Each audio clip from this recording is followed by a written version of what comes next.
There it is again, to your north, as it has been since you came to the coast.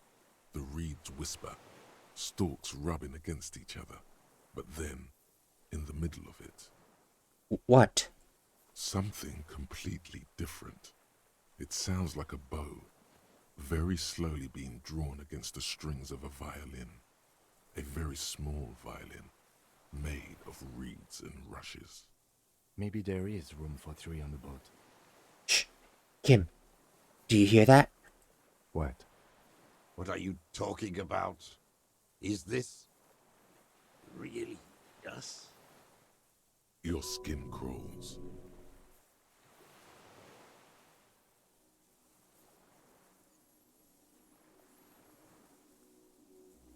What the? What the?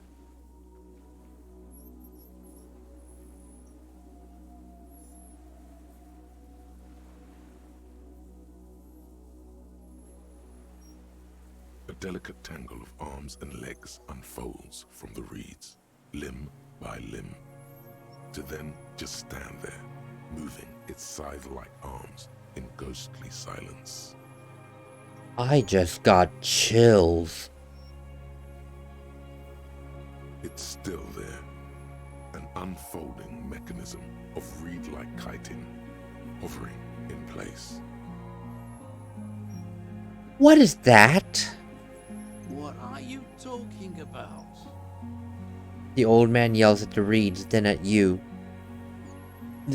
The giant stick insect. There's nothing there. He looks confused. The stick insect is over 3 meters tall. It looks straight at you with its tiny pinprick eyes and its grotesquely small head. You feel your legs shaking under you and your gun hand rise instinctively.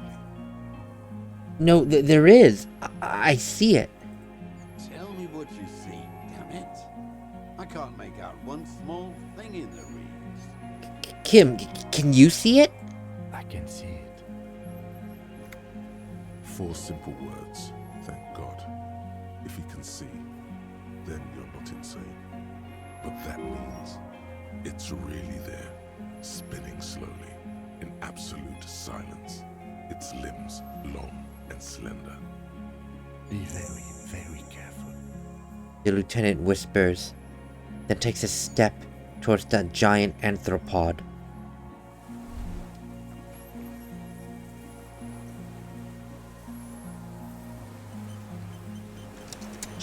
No, don't do that yet! Stop it! Oh my god, stop it! Honorable one, you have accumulated a substantial amount of honor points on your life path. You are a man most virtuous. Wait, honor points? Of course there were honor points. Did you think no one was paying attention to all of your honorable deeds, honorable one? Well, I only try my best. It's the only way. It's the most any of us can do. Oh, the modesty on this one. Another 10 honor points for you, sir. You are on the fast track to becoming one of the rarest, most revered of all police officers, an honor cop. Isn't honor some kind of like archaic concept, though? Living in the name of virtue and doing noble deeds while expecting nothing in return is not archaic. How can you even think that? Selflessness forms the basis for the warrior code, an ageless code, as fit for nomadic Ilmaran tribes traversing the vast red plateau in Provincia Gordi, as it is for your neighborhood postman. Warrior code, huh? I do feel like a warrior. This whole thing is beginning to sound very me. You are like a wandering night monk setting right the wrongs of the world you come upon. Are you ready to drink deep from the cup of honor? Sure, my honor is my life. Yes, your deeds have spoken for you, honorable one. But to fully drape oneself in an eternal cloak of honor, a ritual must be completed. A rite of honor. Even among the honorable, only the most dignified are deemed worthy. But you O honorable one, have excelled in honor. Honor comes from deep within you, and to truly know oneself, to know one's honor, one must reach deep within oneself and touch one's honor. Okay. You need to bring the thumb of your right hand, your sword hand, to your rectum and stick it in there to form the Arch of Honors.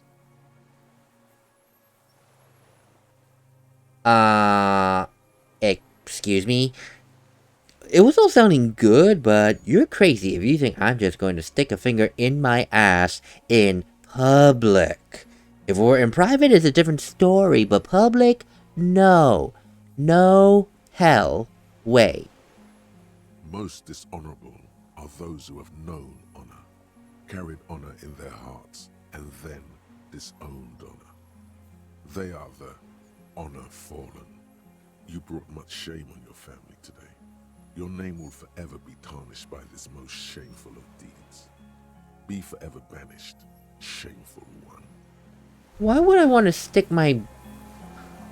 What was that about? Aces low.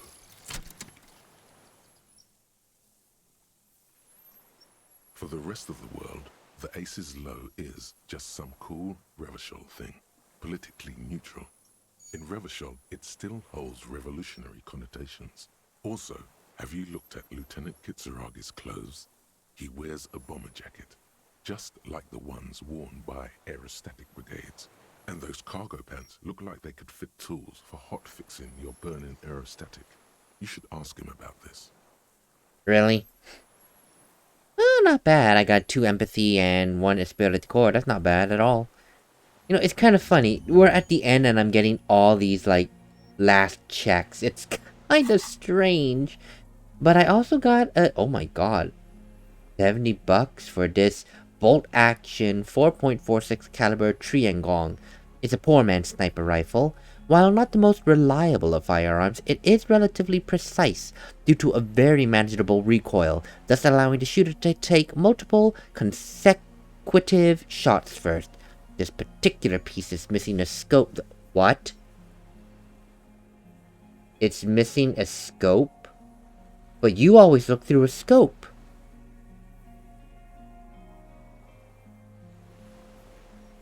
That feels odd. You know, I really feel like we're at endgame, so I'm just gonna keep pushing through. This has been going on, holy god, 2 hours. This is a long-ass episode, but I think it's endgame.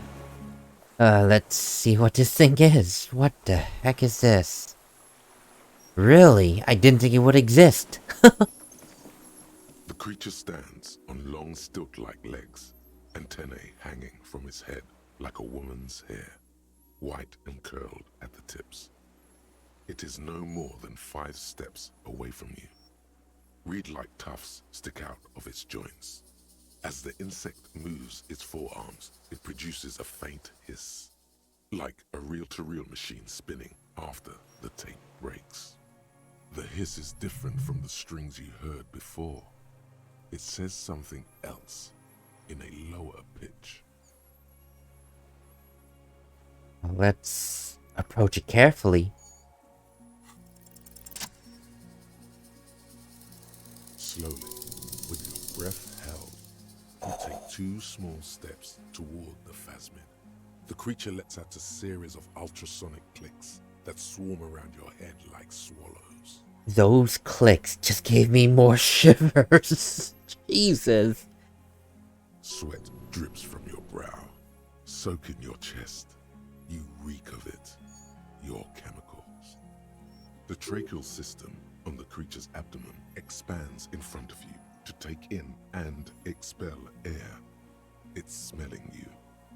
Hissing and clicking, it extends its mandible-like antennae to greet you. You're right below it now, looking up at the colossal chitin of its white limbs. The head of the creature is crowned by reeds, and its eyes are like small droplets of water.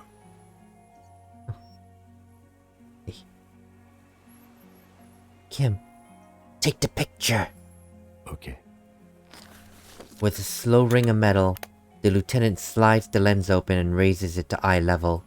There is no change in the insect's motion while it's being aimed by the camera. It remains fixated on you. In 3. If it moves, you jump back. I'll shoot. Here we go. 3, 2, 1. The shrill flash of the camera cuts the air like the blade of a sword. The Phasmid freezes in its bright light. Head turned toward the lieutenant, hypnotized by the flash. It stands frozen before you. Oh my god, that is beautiful. It really is. The sweat on your arms feels cold as ice, as if you're frozen as well, in the shadow of this great statue of chitinous marble. I got it. You hear the lieutenant whisper as the creature's shape develops onto photo paper in his hand, a polychrome ghost of white streaks against the reeds in the sky, and you, a shadow before it. The antennae hang from a great height. With your hand shaking, you barely touch the tip of the left whisker. On contact, the chitin curls into a spiral, like the tip of a poison ivy. Its touch on your fingertip feels cold, ticklish. It is surprisingly delicate, the curly end of the whisker, like a young vine. It's even a bit wet. Be careful, detective. It's moving. I truly cannot get over how beautiful. It's so strange, but beautiful at the same time. You were right. It glistens with some kind of moisture. The creature in front of you stays frozen.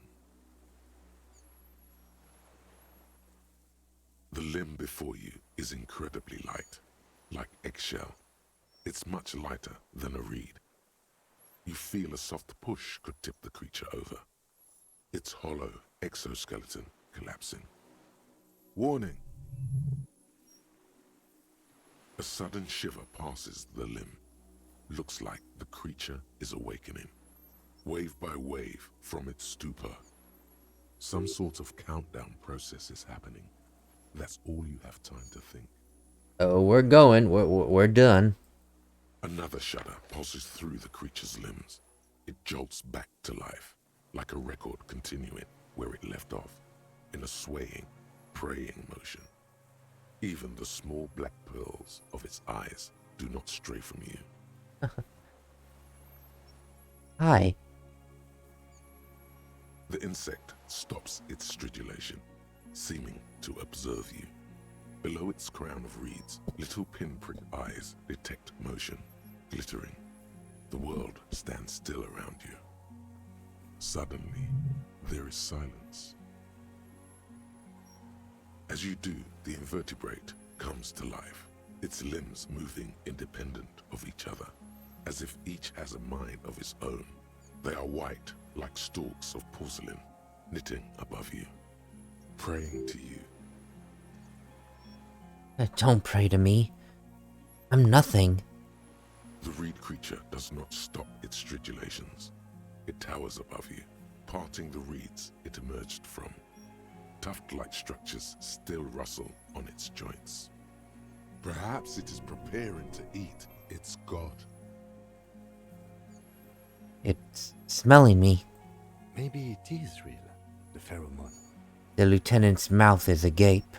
About now, he is ready to believe in anything. The insect's head is crowned with reed-like scales, the shape of seed heads. They rustle as the air moves. The ventricles at its abdomen continue expanding, like lunglets. Breathing you in, your sour, greasy semiochemicals on the breeze. Hello there. I'm Harry. I don't really know who I am. No reply. A total ancient silence comes from its mouth, along with what appears to be some kind of foam. The stridulations of its limbs continue all around you. You were right. Little bubbles form on the mouth parts of the creature, on its segmented lower lip. It looks to be foaming, slowly. The foam is white, then yellowish. The faintest smell, like you've never felt before, like burnt roses. Him, it's foaming. Careful. It may be poisonous. The lieutenant watches you apprehensively. The foam slowly turns a darker shade, like burnt caramel, as the insect moves its mouth parts, masticating. The little bubbles begin to burst, one by one, letting out that same smell, like summer burning. Inland Empire spoke to the hanged man, did not give up on the Phasmid, and knowing of parthenogenesis. 5, 7, 8. I exist. Oh!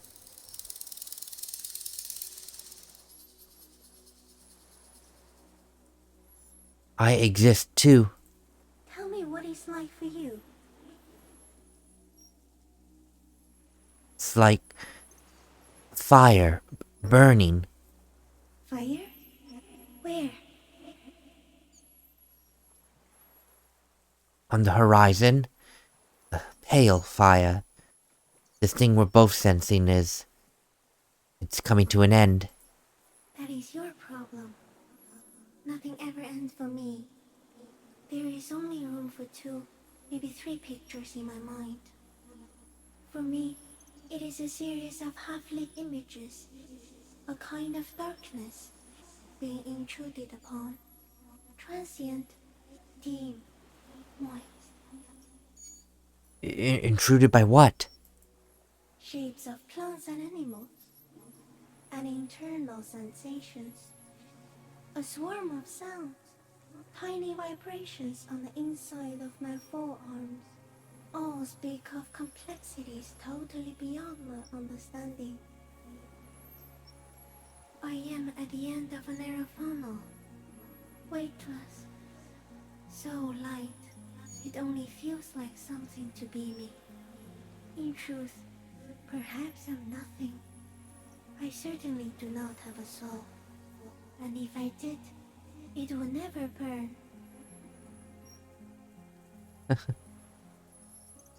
You're the type of animal that I would like to be. Are you sure? Well, it's more of a figure of speech, honestly, but why are you asking? Sometimes, when molting, I regrow a lost limb. One time something went wrong, and a small leg replaced a missing antenna. Oh. That's cool. No, the leg tried to move around independently, making it hard to walk. Well, I don't see a foot there now. Yes, thankfully someone ate it. The next time I molded, I grew an antenna again. Well, you asked earlier what I was. Well, I'm a detective. So am I. I was born to detect sucrose rewards and semiochemicals. What were you born to detect? Standing here now, I think I was born to detect you. Yes. No one detected me for such a long, long time. For thousands of years. I dithered, out of sight. Trapped myself in greenery. I don't care what anyone else says, but this, right here, this is my masterpiece. No one believed I exist. Almost no one. Until you came, detective. Dripping off blood that smells like strawberries. Across the calm sea.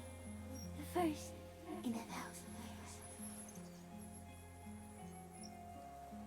I'm sorry, but I have to ask, is what is happening? Is this all a waking dream?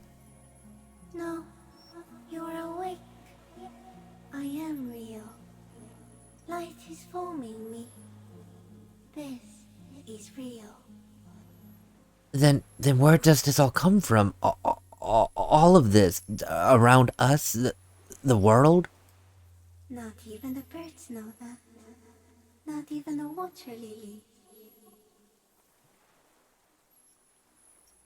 Then all we can do is just beat our fists against it, day after day after day, with no answer? You can also eat it. If it's a leaf, you can put it in your mouth. Yum yum. Or read. Wait, so So you look like a reed and you eat reeds. Yes, they don't mind.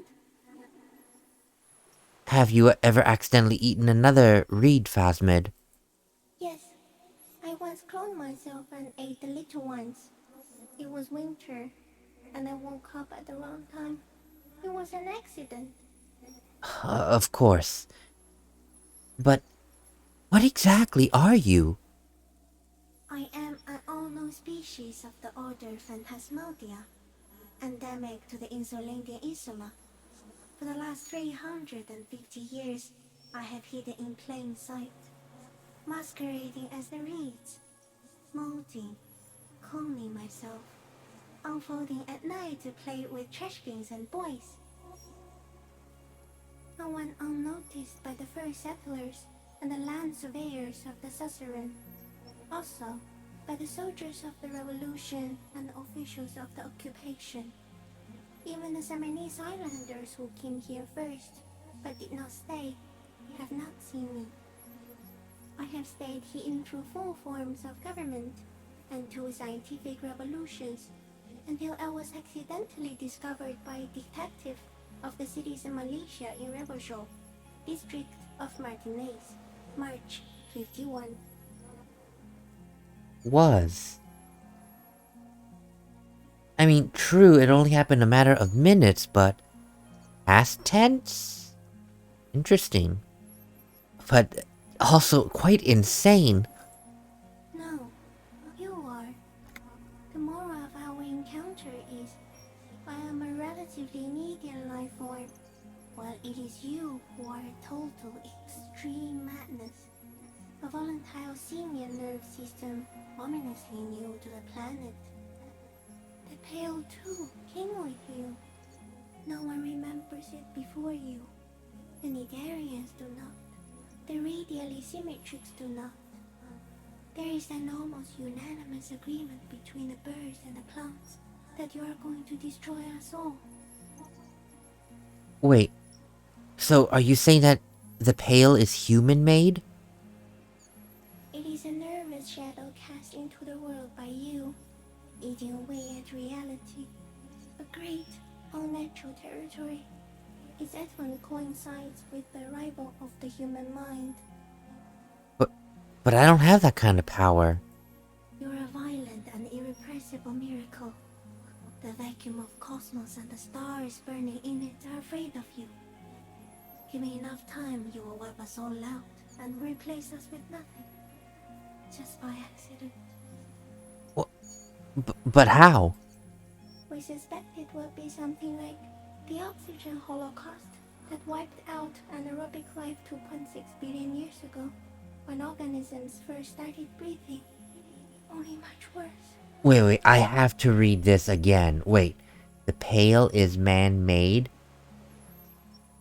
Obviously no one remembers it past human recorded history, because human recorded history didn't exist then.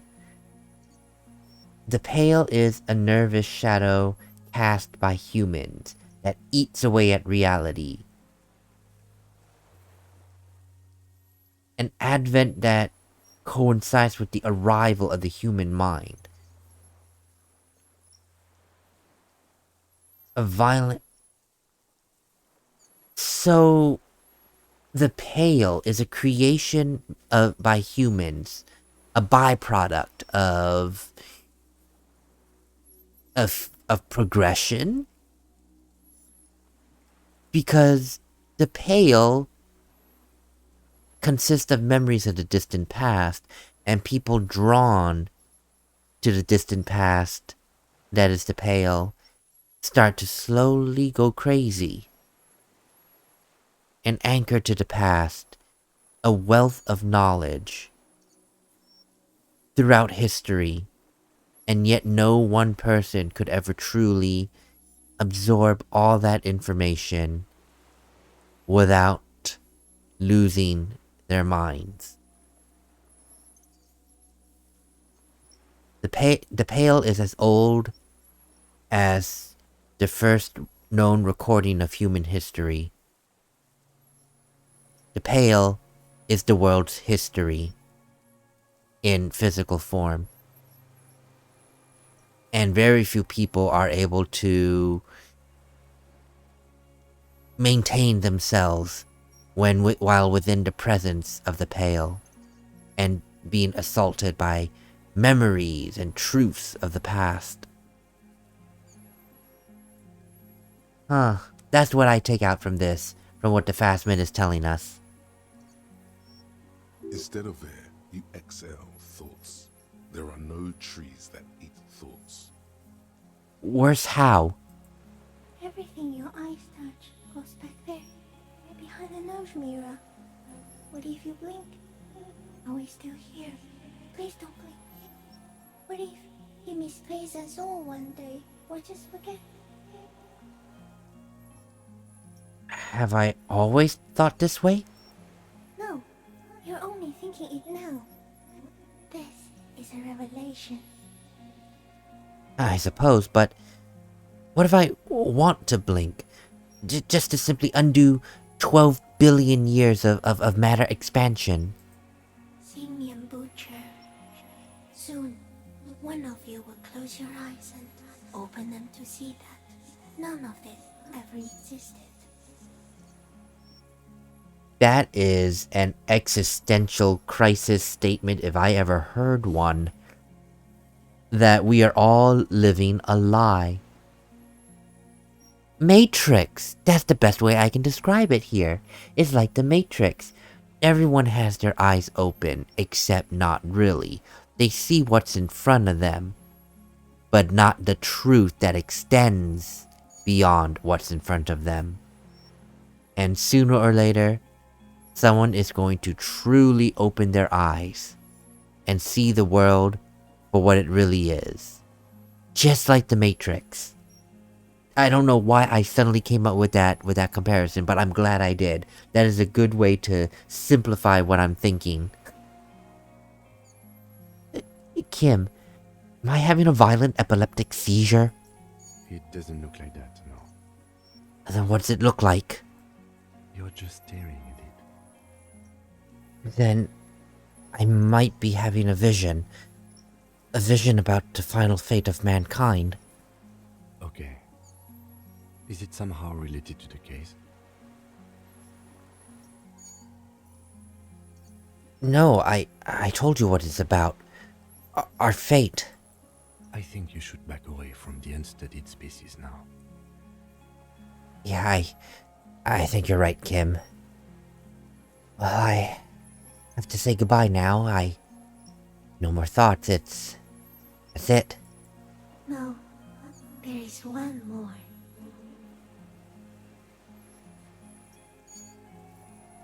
Of all the creatures I've met, you are the most beautiful.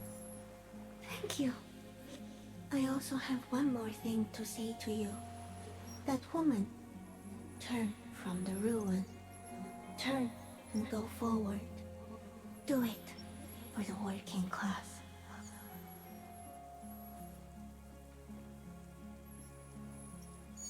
I will try.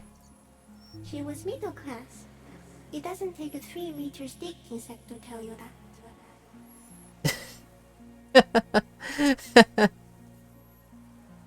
As you're turning away, the Phasmid mirrors your movements, stepping on the water, the long limbs carrying its feather weight without breaking its surface.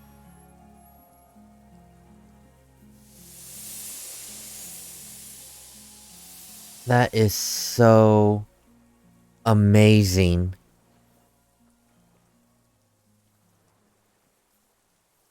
And Just like that, it's gone, skating away across the sea's calm mirror like a skipping stone, leaving nothing but circles on the water. And something under it, in the place it stood, bobbing there, among the reeds, a collection of items. It's gone. The lieutenant looks north, with his hand raised to his brow.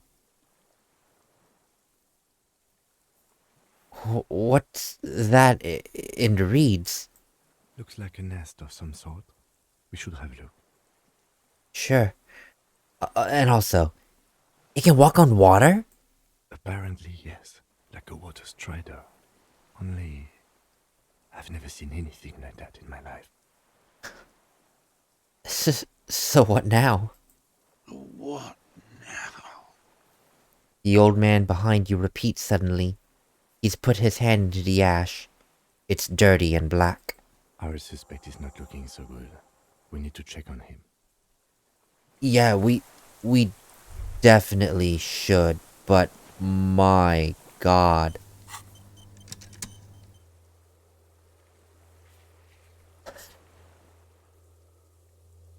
That was amazing. Wow. And what is this? Resting the flak tower? Huh. Now we need to check. Yeah, why did he do... I think I know what the motive was. He... Edgar talked to him, he shot the last head of the harbor, and then the promise was not delivered. But anyway, wow, that Phasmid was so beautiful. It really, really was. Wow, wow, wow. And what's in here? Oh my God. The helmet and a scope rifle. Brother, you've managed to collect all the armor pieces. Too bad it's too late for the big showdown. At least my collector's impulse has been satisfied. Indeed, you found it all. Now your mortal coil is completely protected. Few cops are this futuristic. Or this truly invincible. Well, that's cool. I didn't think I would find... What is this? A scope? A common 30mm sniper scope attachable to almost any bolt-action 4.66 caliber. It uses an older-style non-dotted range-finding reticle. Seaweed is still stuck on the lens, and it suffered water damage from its time at the Phasmid's dowry. Did he use this? He couldn't have, could he? I don't know, but he's not doing so hot right now. Sir? What is it? What do you want from me? I can't go. Something is very wrong with him now. Sir? How is it that you couldn't see the Phasmid? See. He stares at the reeds and falls silent. Mr. Doras? The man does not respond. He keeps staring, black eyes glazed over and bulging from their sockets, his gap-toothed mouth shaking.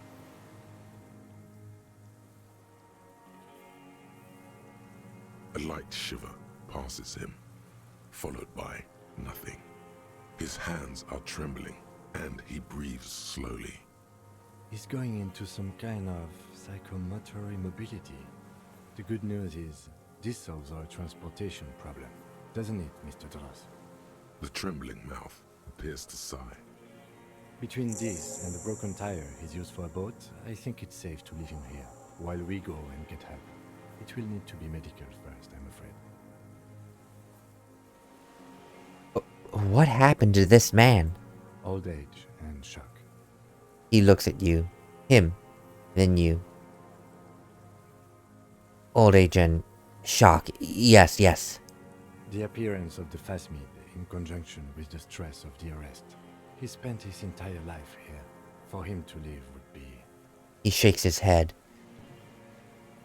It would be a shock. This is all he knew, so to just now say that we're going to take him away from it, we might as well say we're taking his entire life. Ooh, Mr. Dross, we found some things over there in the Phasmid's nest. He stares into the reeds. Your words don't stir anything in him. Perhaps you should. I think he might be more interested in the detached scope. I lost. You lost it, Mr. Dross? He turns his eyes to the reeds again, as he's done so many times.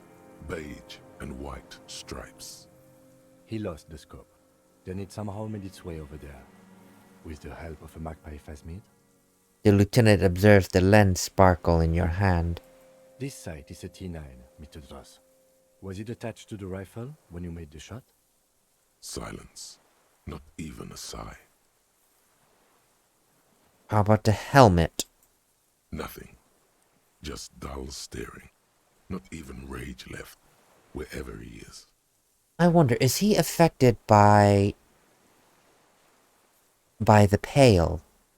If Kuno kicked it into the sea, as he said he did, the ebb would put it back here. This makes sense. Mr. Dross could have picked it up. Or the Phasmid even. If it did, this is incredible. Oh, either way, I think it's best that we let you rest now, Mr. Dross. The plastic cape flaps around his face in a gust of wind. His back is slouched and his mouth open. The blacks of his eyes are receding. His pupils are returning to normal. The strength has all gone out of him. Just frail old bones in a sack of tracksuit trousers and a windbreaker. Hang tight. We should think about getting back to the mainland. To get help. He'll be safe here. If we don't take too long. Of course.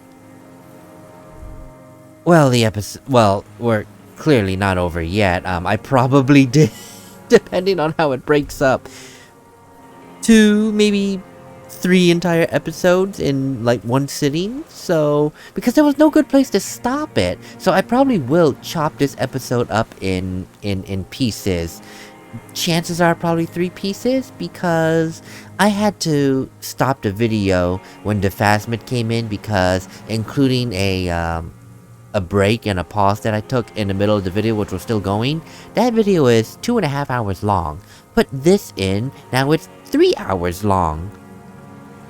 Yeah, so that's a little bit of a I think this is going to be cut up into 3 episodes, so oh boy. And we're still not done. I mean, we had to go back to the mainland, yes, and I'll be honest, I'm a little bit worried about what might happen going back. But we found our answer. We found our murderer. We just don't know what the motive is, and he never supplied us with one. Still a couple of loose ends, quite clearly, but maybe we can get them cleared up soon. Until then, I'll see you in the next one. Later.